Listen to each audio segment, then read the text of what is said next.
Hello and welcome back to my channel. My name is Chelsea and today is my first knitting podcast.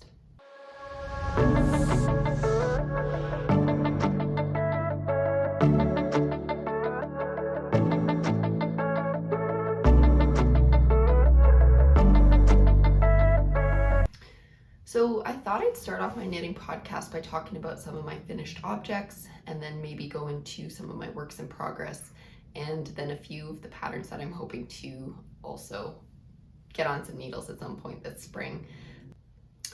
Okay, so I have two finished objects to show you. My first one is the Market Bag by Davina Choi, and this is her right here.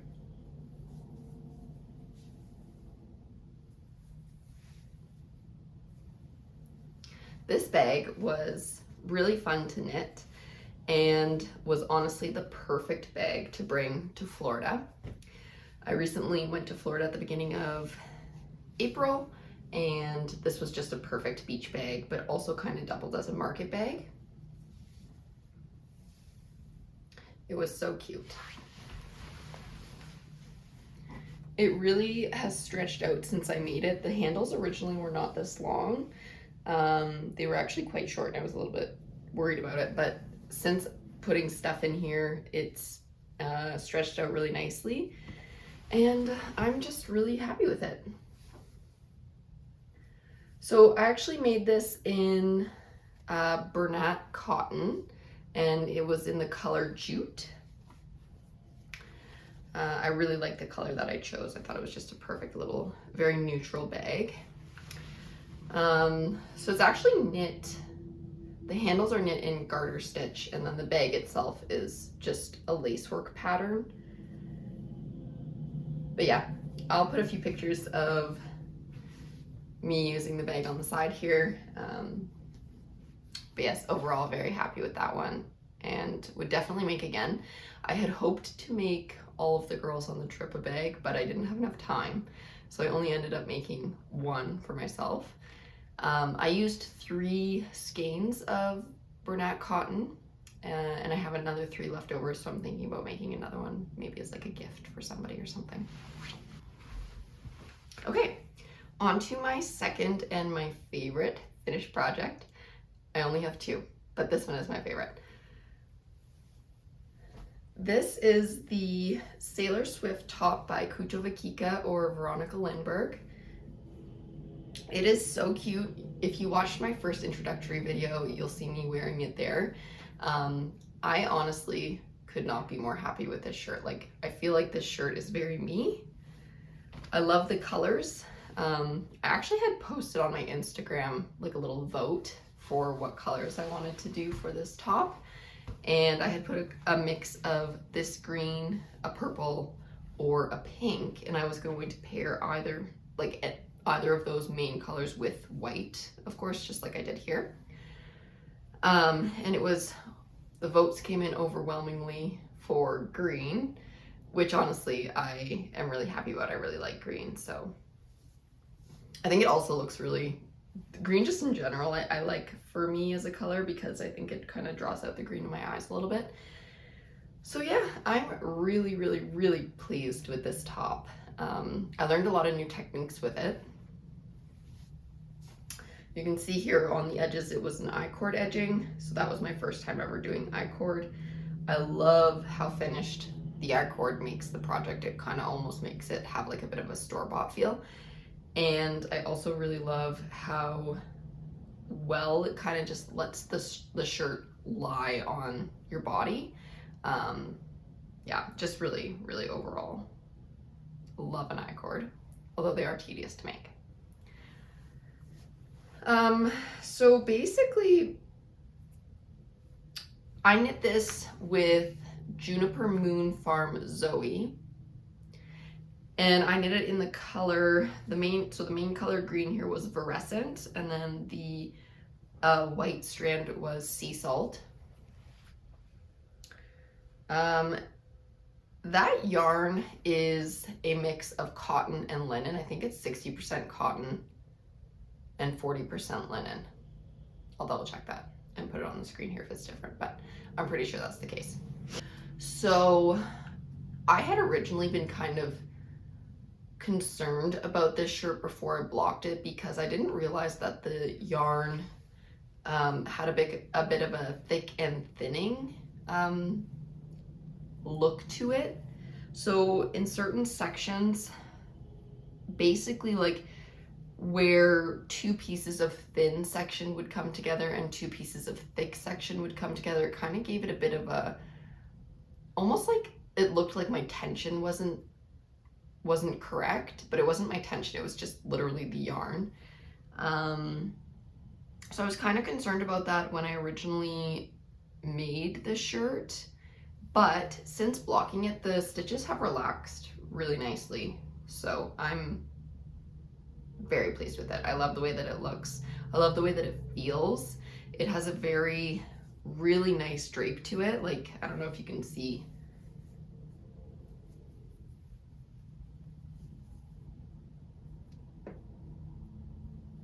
Kind of how well it drapes, but it is just beautiful. I really love this shirt. And honestly, I'm just so proud that I made something. This is like my first finished shirt that I've ever made, so I love it.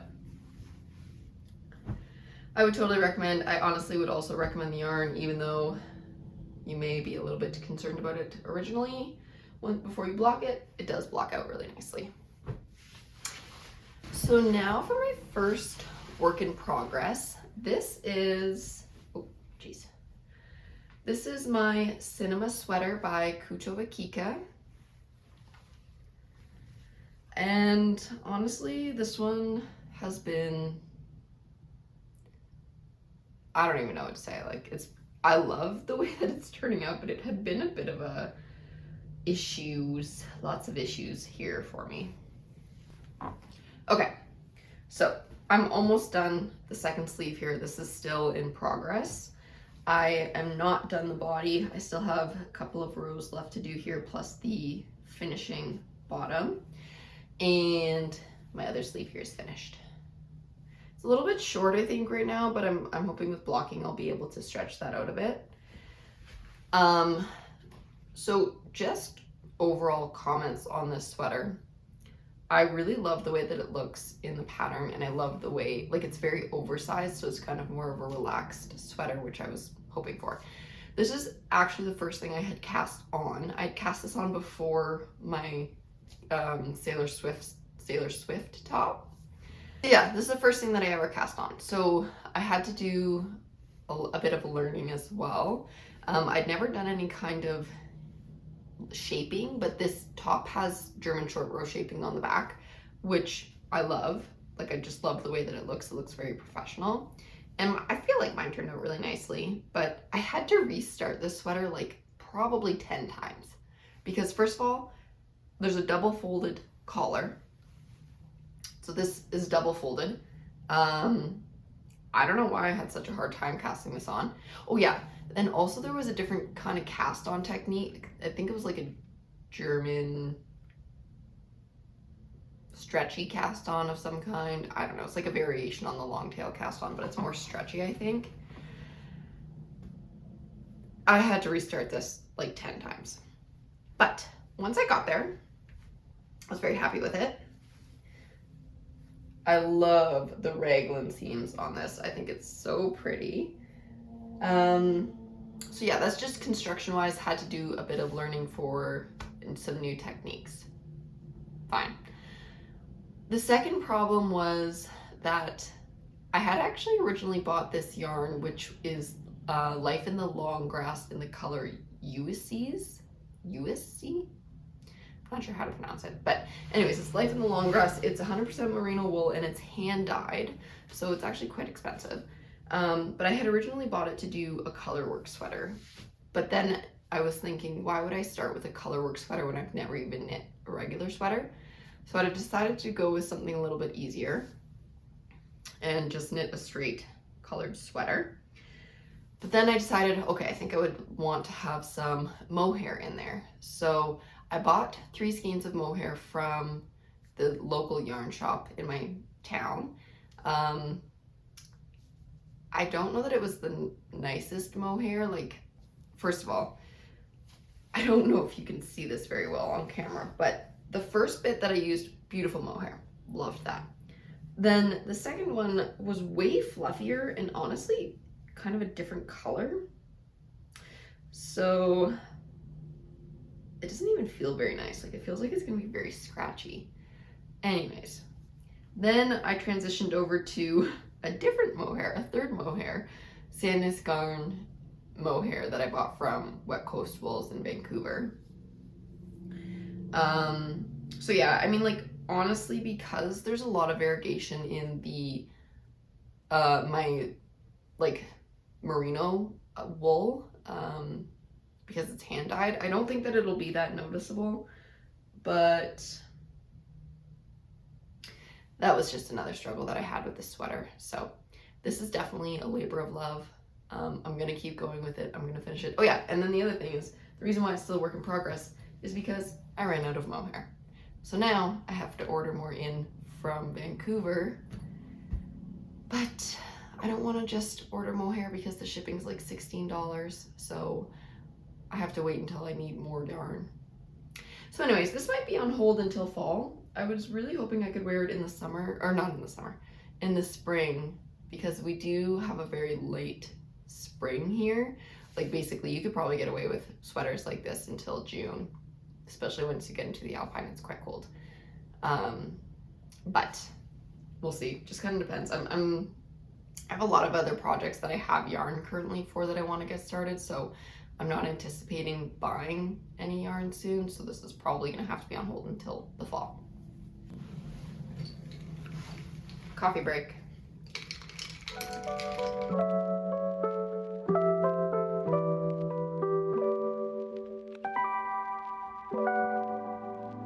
Girl, you got me down so bad. I can't say enough. She pull up with that new thing. Please don't fall in love, cause I think Iced coffee, so good. So for my next project, or I guess my next work in progress, and this is the one that I'm currently working on. I actually just cast this on yesterday. So this is the Sabai top by Suzanne Mueller. So this one actually has two versions. There's the Sabai top number 1 and the Sabai top number 2. Yesterday I had cast on Sabai top number 2 because that's the pattern that I printed out, not knowing that it was the wrong one. The Sabai top number 2, I'll put a picture here, doesn't have the ribbing at the top and the bottom. It's just a straight stockinette stitch. It doesn't have any kind of like finishing on the top, and I don't believe it has any finishing on the bottom. So I had looked at some reviews on Ravelry, and a lot of people were saying with that one that it just kind of looked unfinished. There was another Raveler who had made an I-cord edging at the top and the bottom, which I loved the look of. So had I gone with the Sabai top number 2, I probably would have put an I-cord edge on the top and the bottom. But what really drew me to the shirt originally actually was the ribbing at the top and the bottom. So I realized what I wanted to make was the Sabai top number 1. So I printed that out, and I took apart what I had done because there was also some mistakes in it. Anyways, I didn't really like the way that it looked. And so now I am working on Sabai top number 1, and I don't know if you can see my ribbing that I'm working on right now. I'm knitting this in Sandnes Garn line in the color Dusty Light Green. I thought that this was a beautiful color. Again, I like green, but also I'm trying to find colors that kind of, I feel like, look good with me, or for me, I guess. I did a color on just one of those like online color palette testing things, and it turns out apparently I'm a cool summer, so I'm trying to stick to more like pale colors, nothing too vibrant, nothing too out in your face. A lot of the colors that it sounds like cool summers look good in are more of a pale version of the color, so like a dusty light green, or maybe even like what is everybody? Butter yellow. Everybody's really into this butter yellow right now, so I don't think normally yellow is my color, but according to the internet, butter yellow, like a soft pale yellow, might look good on a cool summer. So we'll see. Maybe I'll knit something in butter yellow because that's very in right now. So far I'm really loving this knit. The yarn's been a dream to work with. I think it'll be a really, really nice summer knit because it's nice and light, and probably going to be quite airy. It's a cotton linen viscose blend. I'll put the percentages on the screen here, but yeah, it's really beautiful. Okay, so some of my other projects that I'm hoping to get started on this spring as well. Two of my friends are having babies. One is going to be a girl, she's going to be born in August, and the other is a boy who's going to be born in October. So I want to knit this baby bear hat by Knitting for Olive. I'm hoping to do it in this pink, I think it's called flamingo pink. No, I can't be right. Rose pink or something. Anyways, I'll put the color on the screen. This is beautiful pink, and both of these are by Knitting for Olive. So this is the Knitting for Olive Merino and the Knitting for Olive Soft Silk Mohair. And then the second color I have here is Dusty Aqua. So this is the Knitting for Olive Merino and the Knitting for Olive Soft Silk Mohair in Dusty Aqua as well. So that'll be for the boy. Okay, my next object that I really want to cast on, because I really need some more cardigans for the summer, is the Marseille cardigan by Cheryl Mukhtari. She actually is using Filcolana Arwetta in her sample, which I'm also going to use. It's held double, and it's an 80% superwash merino and a 20% nylon combination. So I'm going to be doing it in a navy blue and a white, and I'm hoping to get kind of a nice sailor vibe with my cardigan. So yeah, I'm really looking forward to cast that one on. I really want to have that finished by summer. Because like I said, like the nights can be very cool here, so I really need something easy to just throw on and layer over some stuff at night, just to help with the cold. Okay, and finally, I really want to make the Novice Slipover by Petite Knit. This had kind of been something I had bought the yarn for before, like a couple of months ago, but just I've cast on a few other projects that I've wanted to do a little bit more, because this was more of a spring knit, but we're already in spring, so I might just save it for either the fall, or who knows, maybe I'll cast it on in the summer. We'll see. Probably won't wear it in the summer, but okay. So this is the Sandnes Garn Double Sunday in the color,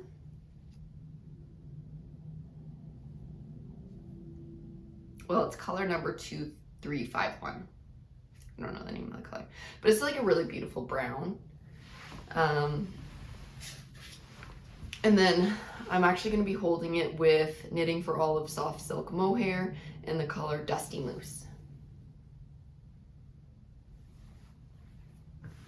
So yeah, I'm really excited to cast that one on at some point. Who knows when, but it looks like such a beautiful slip over. I was really hoping to wear, I actually have another shirt like this that's white. And I thought that might be a really cute combination, just to wear that and then have my slip over top.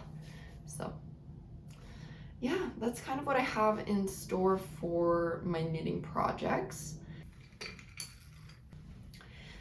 So let me know what you guys are currently working on. I'd love to get inspiration from everybody and all of like people who are on Ravelry, and yeah, so just let me know what you're working on. Maybe have any of you guys used any of this yarn before? I've never worked with Filcolana Arwetta. I've actually never worked with Sandnes Garn Double Sunday. I'm new to clothing knitting, guys, so bear with me. I know a lot of you guys have probably used all this stuff before, but I'm kind of new to it.